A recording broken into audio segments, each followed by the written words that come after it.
The most frustrating thing about the minimum wage is it hurts the very people they say it will help. It's really important to know the beginnings of the minimum wage. One of the first minimum wages was in racist apartheid South Africa. People were hiring black people for a lower wage than white people. So the racist white labor unions said, let's create a minimum wage for the specific purpose of hurting black people. Now today, the entire pitch for the minimum wage is to help minorities. It does one or the other. It can't do both at the same time. Minimum wage either hurts minorities or it helps them. I think the racists in South Africa were right.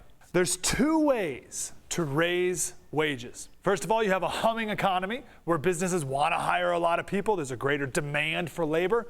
Wages go up. Or you increase your skills. Who's going to make more money? The person who works a cash register at McDonald's or the computer engineer who makes the cash register at McDonald's? If the labor unions really cared about people, then they would be helping minimum wage employees learn new skills so that they can command a higher wage. And I'll tell you, if the politicians really cared more about people, then they would care more about an education system that's graduating more kids than ever who can't read. Those people will never be prepared for a high skill and therefore high paying job. This is nothing new. Almost everyone knows that raising the minimum wage will have horrible consequences and hurt people. This is the governor of California when he signed the bill that raises the minimum wage to $15 an hour. Economically, minimum wages may not make sense. He admits it. He admits that it makes no economic sense, but it doesn't matter. We're going to do what feels good. And here's the worst part. That single mother of three who works at Burger King, she may feel good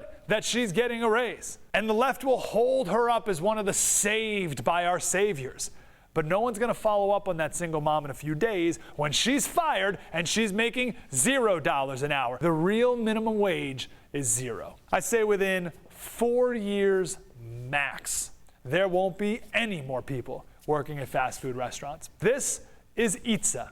They now have 2 locations entirely automated. No people. You order on a kiosk, a machine makes your order, places it in a cubby, you go and you pick up your order. No people. The CEO of Carl's Jr. and Hardee's toured this restaurant the other day. He says he's going to start opening up restaurants with this same theme. There's a hamburger making machine that can make one burger in 10 seconds.